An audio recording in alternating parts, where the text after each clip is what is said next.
अस्सलाम वालेकुम नाजरीन, आप देख रहे हैं पैगाम औलिया चैनल।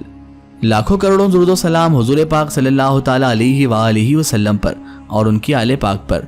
मोहतरम नाज़रीन कराम, आज की इस वीडियो में हम आपके लिए लेकर आए हैं दो ऐसे फरिश्तों का जिक्र जो इंसानों के मुकाबले में दुनिया में तो आए, लेकिन एक औरत की वजह से ता क़यामत तक कुएं में कैद हो गए। जी हाँ नाज़रीन मोहतरम, ये वाक़या है हारूत और मारूत का।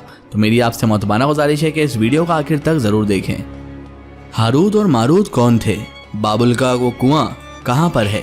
और हारूत मारूत नामी इन लोगों का जादू किस तरह का था?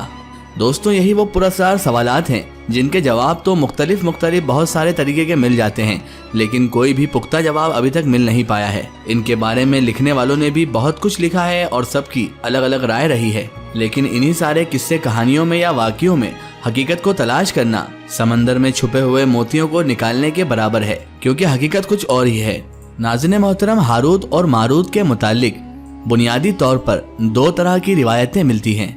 एक वो रिवायत है जो कुरान और हदीस और ताबईन के अक़वाल में मौजूद है, और एक तरफ वो रिवायतें हैं जो तौरेत और इंजील और इजराइली रिवायतों में आती हैं, जबकि उन इजराइली रिवायतों को बेशतर उलमा और मुफक्किरीन और मुअर्रिखीन ने तायीद की है। लेकिन नाज़रीन मोहतरम, इसमें से क्या सच्चाई है ये तो अल्लाह ही बेहतर जानता है। आज हम आपके सामने इस वीडियो में इन दोनों तरह की रिवायतों को पेश करेंगे और इनका खुलासा भी करेंगे। रिवायतों के मुताबिक हजरत इदरीस अलैहिस्सलाम के ज़माने में एक मर्तबा आसमान और ज़मीन के दरमियान से पर्दों को हटा दिया गया, तो फरिश्तों ने ज़मीन पर आबाद इंसानों को देखकर ताज्जुब किया और कहने लगे, या रब्बुल आलमीन, ए अल्लाह, हम तो गुनाह के करीब भी नहीं जाते हैं, जबकि ये बनी आदम तो गुनाहों में इतने ज़्यादा मुब्तला है, दिन रात गुनाह करते रहते हैं। ऐ अल्लाह, अगर हम इनकी जगह होते तो कभी भी तेरी नाफरमानी हरगिज न करते।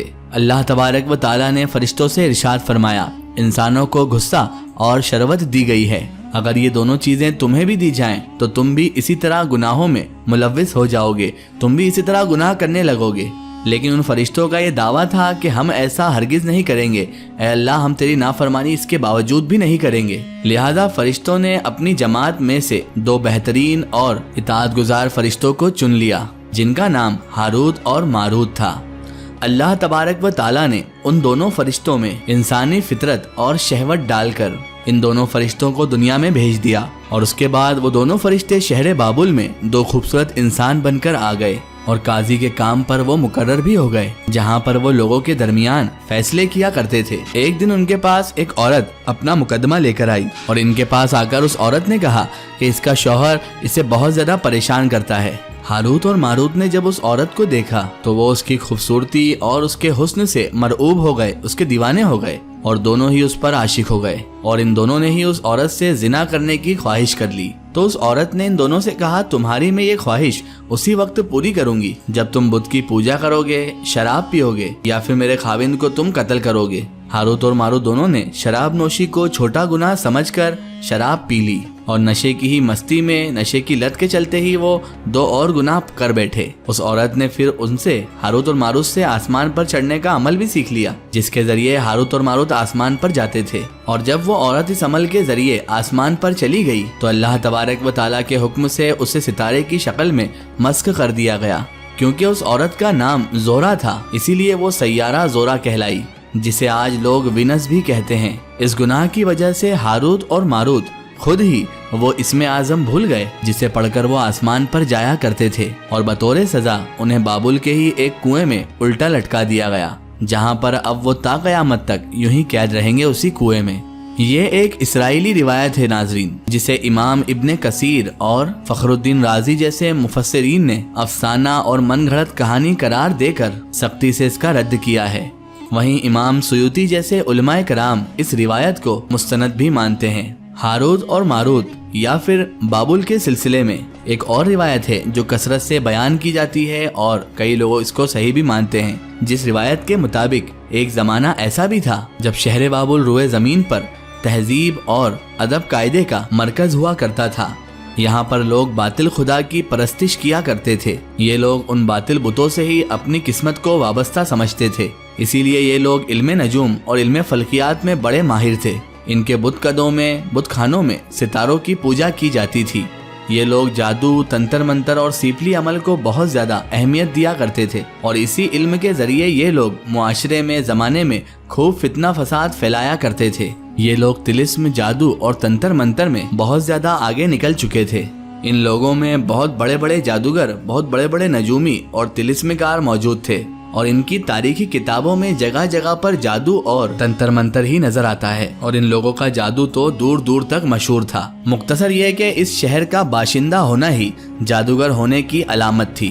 اس کے بعد جب حضرت سلیمان علیہ السلام کی حکومت آئی تو آپ حضرت سلیمان علیہ السلام نے ان سارے تمام لوگوں کو اس شرکیہ عمل سے، اس کفر والے عمل سے روکا اور ان کی سحر، طلسم اور جادو کی کتابوں کو ایک جگہ جمع کر کے اپنی عظیم کرسی کے نیچے دفن کر دیا تاکہ اس فتنہ انگیز علم کا جڑ سے خاتمہ ہو جائے۔ جب حضرت سلیمان علیہ السلام کی وفات ہو گئی تو شیطان نے ان طلسمی اور جادوگری والی کتابوں کو پھر سے کھود کر نکال لیا۔ لوگوں سے شیطان کہنے لگا کہ سلیمان تو پیغمبر ہی نہیں تھا، نعوذ باللہ، بلکہ سلیمان علیہ السلام خود ان کتابوں کے ذریعے حکومت کیا کرتے تھے، ایسا اس ابلیس شیطان نے کہا۔ لہٰذا ہوا میں اڑنا، جنات پر قابو اور سلیمان علیہ السلام کے غیر معمولی معجزات دراصل جادو اور سپلی کا عمل تھا، نعوذ باللہ۔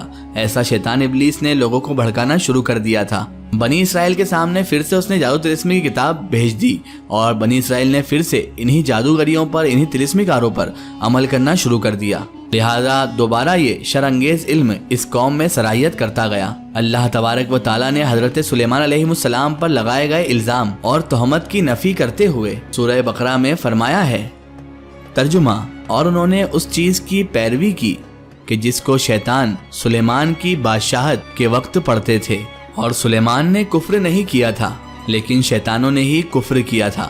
لوگوں کو جادو سکھاتے تھے اور اس چیز کی بھی جو شہر بابل میں ہاروت اور ماروت دو فرشتوں پر اتارا گیا، اور وہ کسی کو بھی نہ سکھاتے تھے جب تک یہ نہ کہہ دیتے کہ ہم تو صرف آزمائش کے لیے ہی ہیں، اب تو کافر نہ بن۔ لہٰذا اس کے بعد جب یہ سحر کا علم بابل شہر میں عام ہو گیا اور لوگوں کی تکلیف اور پریشانی کا باعث بھی بن گیا تو اللہ تعالیٰ نے پھر دو فرشتوں کو انسانی شکل میں مامور کیا کہ وہ جادو کے عوامل اور اسے باطل کرنے کا طریقہ لوگوں کو سکھا دیں تاکہ عام لوگ جادوگروں کے فساد اور شر سے محفوظ رہ سکیں۔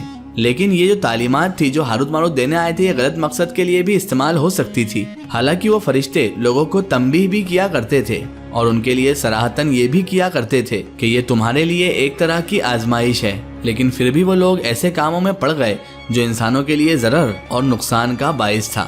بعض عربی راستانوں میں اس کنویں کا ذکر بھی ملتا ہے جہاں پر کئی لوگ پہنچ گئے اور ہاروت اور ماروت سے ملاقات کر کے جادو کا علم بھی انہوں نے سیکھ لیا۔ جبکہ بعض مورخین کا یہ بھی کہنا ہے کہ عراق کے شہر حلہ کے قریب ایک کھنڈر میں موجود قدیم کنواں ہے جہاں سے بابل کی سرحد شروع ہوا کرتی تھی۔ یہ اس کنویں کو ہی چاہیں بابل قرار دیتے ہیں۔ بہرحال اس واقعے سے ناظرین محترم ہمیں یہی سبق ملتا ہے کہ سیپلی عمل اور جادو شرکیہ عمل ہے اور گناہ ہے، مگر یہ کہ اس کا استعمال فتنات اور شر پسندی کے خاتمے کے لیے کیا جائے۔ واللہ عالم بالصواب۔ ناظرین، آپ کو یہ ویڈیو کیسی لگی ہمیں کمنٹ میں ضرور بتائیں اور ہمارے چینل کو سبسکرائب کرنا نہ بھولیں۔ اس ویڈیو کو زیادہ سے زیادہ شیئر کرنے سے ہر انسان تک ضرور پہنچائیں۔ فی الحال روتے ہیں آپ کے لیے ایک اور بہترین ویڈیو کے ساتھ، تب تک کے لیے خدا حافظ، السلام علیکم۔